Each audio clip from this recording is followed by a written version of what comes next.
So we're starting, now we've got the events out of the way for the year, so we're now starting on the winter maintenance, which includes this year, we've got to take out number 1 engine, number 2 engines, and possibly some on the starboard side as well. So what we're doing today is we're initially starting the strip down of number 1. We've got to leave it in situ for the photo shoot in November, but we can still strip a lot of the ancillaries off, a lot of the connections ready to drop. So that's what we're starting on today. Okay. So the engine's not actually coming out today. No, it's just prep for. It's just prep to make after the photo shoot to make it quicker to come out. So how much work is involved in getting the prep done today? Probably about a day's work. Yeah. Probably about a day's work. So we'll start taking off all the pipes, all the linkages that are down here. And then there's probably about another half day to take out everything else before the engine gets dropped. So, main question is, why is it coming out? 2 reasons.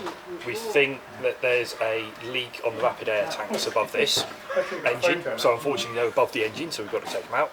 Secondly, we think there's a fault with this engine. A valve is sticking open, a sprung valve, where there's air leaking through the engine on start, so we're losing air, so we need to look at that as well. Unfortunately, that's above the midpoint of the engine, so it has to come out to deal with it. Yeah, because with the last public event, there was an issue with the aircraft holding high pressure for the mass rapid, wasn't there? Yeah, so this is what we want to try and resolve. Unfortunately, the tanks and the pipe work associated with that are above the engines. So it's a big job. So you have to take the engines out, there's skins then above the engines that have to come out, and then you finally get into the pipes and bottles. So it's a huge job to get it done. Yeah.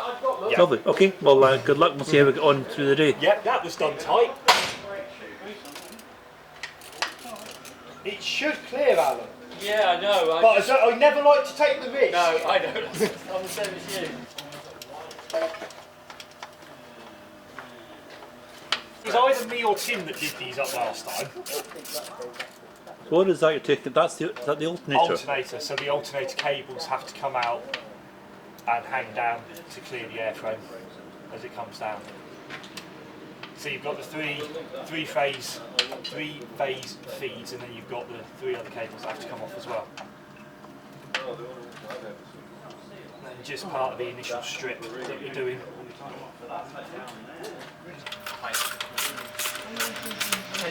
10 years old. It's got all the plastic crumbling apart. This is crumpled.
Why is that red strut there? What's its purpose?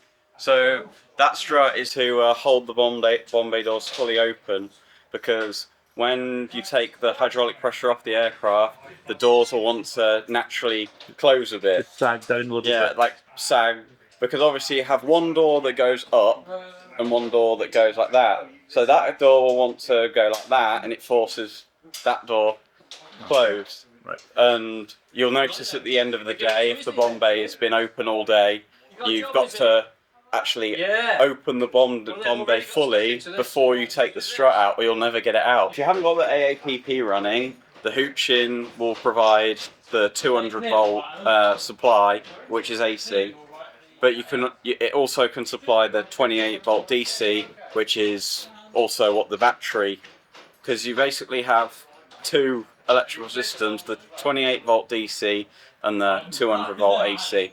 All of the PFCUs, all of the fuel pumps and PFCUs are power controlled flying. Powered flying control units. Okay. But all of those, all of the fuel tanks, pumps, and like probably a few smaller things, like the EHPP up there. It's emergency hydraulic power pack. Okay. Charlie, thanks.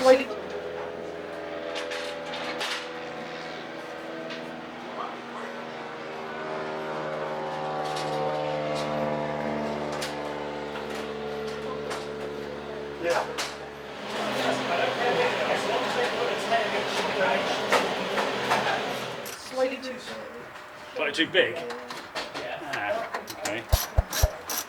So Izzy, Rick, what are you currently attacking inside Currently the... attacking the fuel pipe. So this is the main fuel feed pipe to the engine. And is that still going to have fuel inside it? Still got fuel inside it, so Matt's going to get a bucket. So we're going to have a... and some C-spanners to undo the connections at the end. So it's going to be a Jet A1 So fest shortly. Our favourite substance. Favourite fragrance. Yes. What you're going to do now is take that clamp off and lower the pipe towards you while holding the bucket to capture all the fuel that's going to come spilling out that way. Because this pipe is... You've got to support the middle bit to make sure it stays level at the other end, because I haven't done it all the way yet. Okay. And then stand back.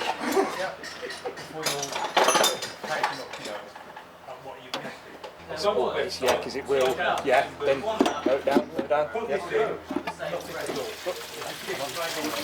And if it gets too much, just lift it back up again.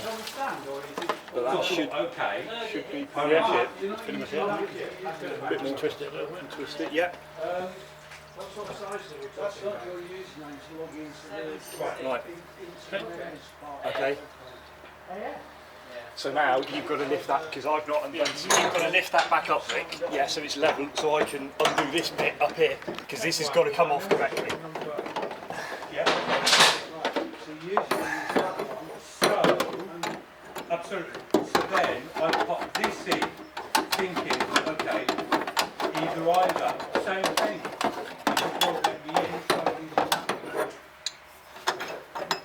Right. Okay. I can't remember. All I'm saying is, can we go to... Blimey, we did that without spinning anything. Yeah. Okay. Blimey, that never happened. You can read that way. Yeah. You want me to get it to the point where you can log in? Okay. Can we do that, please? Where do you want this one? Down there somewhere. If you put Do you want to look at that or come down? Yeah. diary, Just rest it on here for the time being. Okay. Fine. You don't want that back on there, do you? It'd be No. you here, I want to put it on my phone. Might get a new one of those. Little spray circuit pipes. Those have got to come out. That, Yes, yeah. but there's also one forward on this side of the bulkhead. Similar looking pipe. Yes. Yes. So there's one this end of this section 2A. There's one at the front end, and there's a T piece in the middle. Okay. So those are bolted through the top with 2BA bolts and nuts. So they've all got to come out. And then you've got it. I'll go and find the crow's feet to undo the actual pipes. So do you want to start on the 2BA nuts and bolts that hold them in? What are you doing now, Rick? So we're going to drain the hydraulics because we're taking the engine out. Okay. We need to get rid of the hydraulics as much as we can, the oil. We've opened the Bombay doors to fill the hydraulic cylinders up, to empty as much of the oil in the system as we can. And in here we have the fill and the empty. So the middle one here is what we use for emptying. So just going to connect this up. He says, like that. Bingo. Fortunately, we have two spares. Put it in the tin. Figure out all the Not fuel, it's oil. The smell. Lovely. Open the valve. It's got two spares, so Mm. end up using some spares. Going through Rick, do you want to have? No, I've got it. Okay. Well, you've got to have somebody at the bottom and somebody at the top. Well, I'm not sure what's going to come out. Well, that's why I sort of said, well, we'll open the bomb doors first. Yeah. By opening the bomb doors, the jacks that open the bomb doors are filled full of oil, which means less oil will come out of this and less oil when we cut the engine hydraulics or open them. So, if we were doing this with the bomb doors closed, I'd expect 2 to 3 cans to come out. So you've essentially diverted some of the oil into the Bombay door jacks. To prevent us draining and refilling the system more than we need to, yes. So Matt, you mentioned earlier on you're going to take multiple engines Yeah. out. Why do you have to take out more than one engine? So on this side, the port side of the aircraft, we're not sure where the leak's coming from. So it might be above the number 1 engine, or it might be above the number 2 engine. Number 1's got to come out anyway, so we're going to start with that one because we've got work to do on it, and then possibly take out number 2 depending on what we find above number 1. But if you find evidence above engine number 1 that looks like the probable cause of the leak, would you then test it before you drop the other engines? Yes, we will pressurise the system and check that it holds pressure before we drop number 2, because that's the easiest. So both sides of the rapid start system are isolated from each other, so there's no way that a leak on the port side will affect starboard, so that's why we've got to drop starboard engines as well. They're both isolated So both systems. sides are leaking? Both sides are leaking, So you've got a minimum of 2 engine drops? Minimum of 2 engines, maybe 4. Wow, okay. Well, good luck. Oh, we just take the alternator off at the same time. That'll be easy reading the ESP and say when you remove the ECU, it says take alternator off when it's in the stack.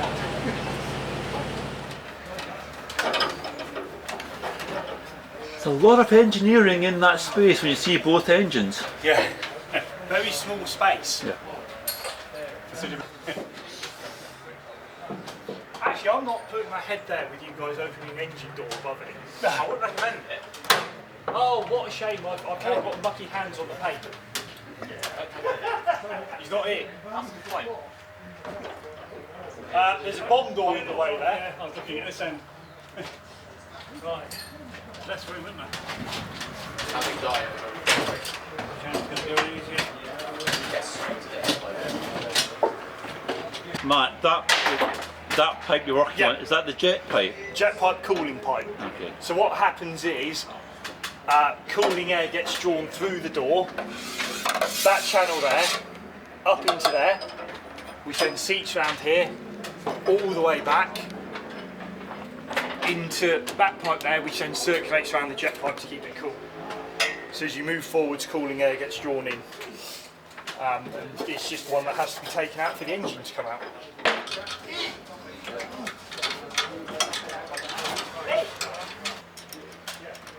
Are you back in jet A1 mode, Rick? Yes, I am, yes. Yeah. Jet A1 and OM15 mode. Yeah. I smell lovely at the moment. We haven't had no X38 yet this morning. No. Not yet anyway. No, this is just an anti-icing pipe and take it off. Everyone bangs their head on it. So The cookie cutter. cookie cutter, yeah. So take that off first. So Dan, why are the sponges inserted into the aircraft in strategic positions? What's the purpose of the sponges? So around the aircraft, as you can see, we have multiple different ports and intakes, and blow-off exhaust, etc. But if you don't really want small rodents or pigeons or all of that, Anti-intrusion sponges. They're basically just blocking off the holes yeah, to stop basically. pests going inside it. Yeah. Okay, interesting. Thank you very much. All right.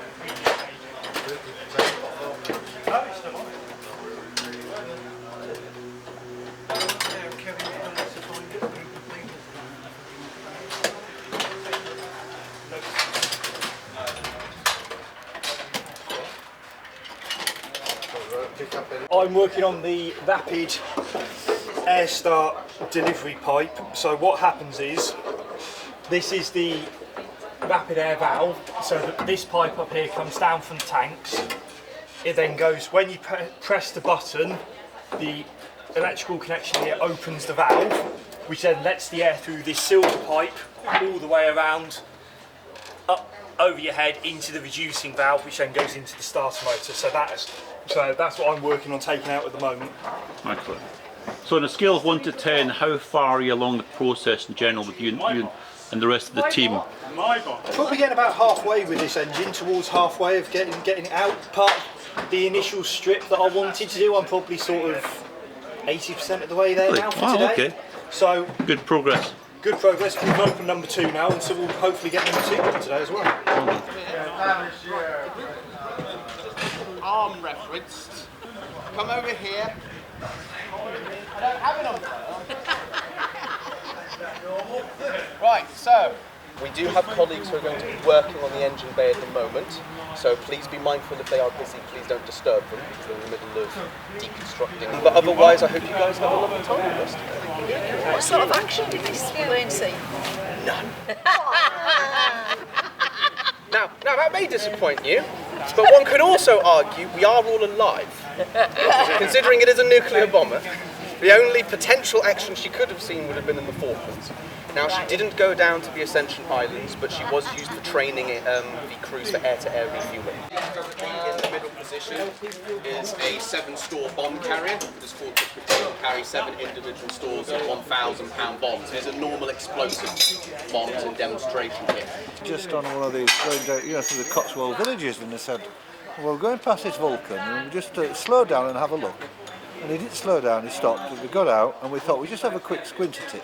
And then your guide came along and gave us a really in-depth, wonderful. Yeah, and so here you are, beside a Vulcan bomber. And what should have been a 5-minute drop-in, we've been here Maybe about half an hour. 20 minutes. It's been fantastic. Well, it's nice to see you. And thank you, yes. Would you like to look in the cockpit of this one? Yes, it's the back end really. I understand you got the full suite of avionics and everything still in. You're interested in that, aren't you? Well, I was the LNG tech, I was systems tech on right. MBS system. We've got one of those with us as well, one of our volunteers. Yep, straight away. Smell. Brings back memories. Yeah, well, that was it.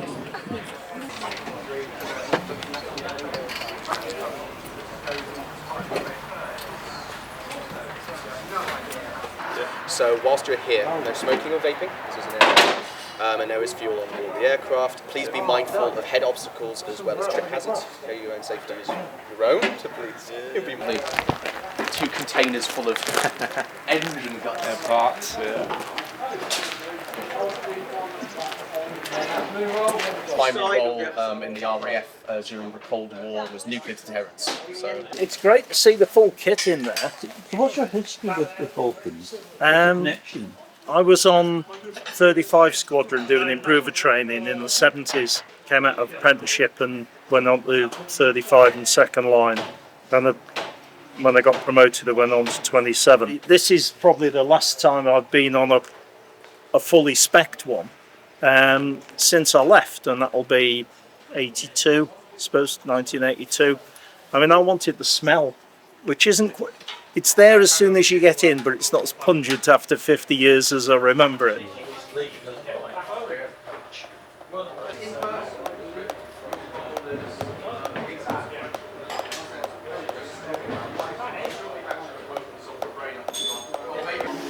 Now stand here for 10 minutes.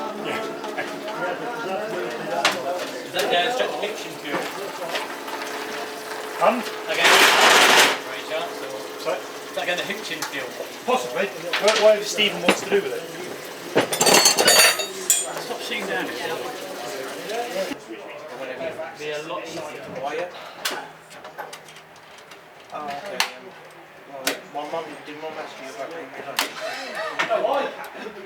is that drop some crisps off or something like that? So, because of the engine work, we've had to drain the hydraulic system, which includes the Bombay doors, which now need to be closed again to access engine number 2.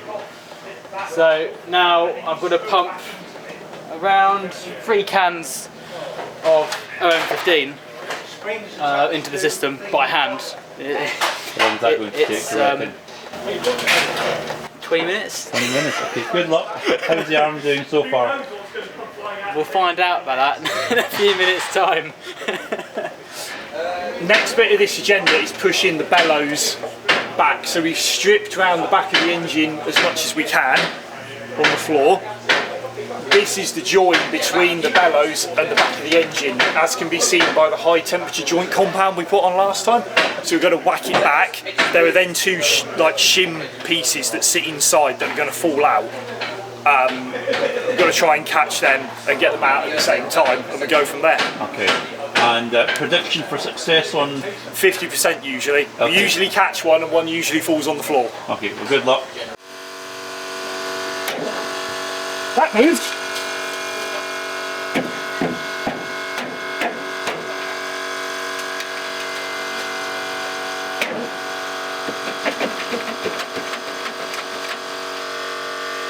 It's funny.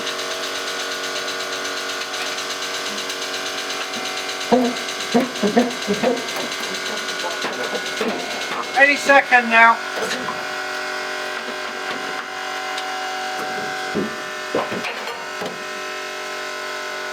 One.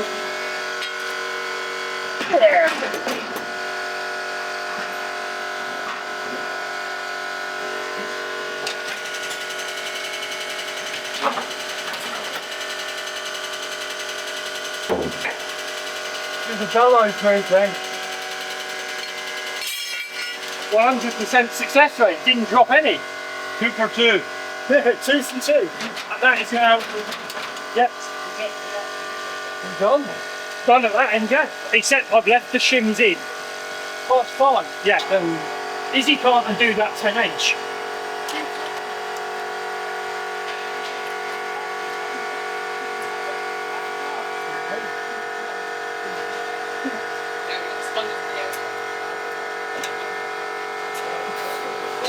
Okay. Right, so you need to move the Harrier stand back because you then need to do that firepipe and then that's that engine done.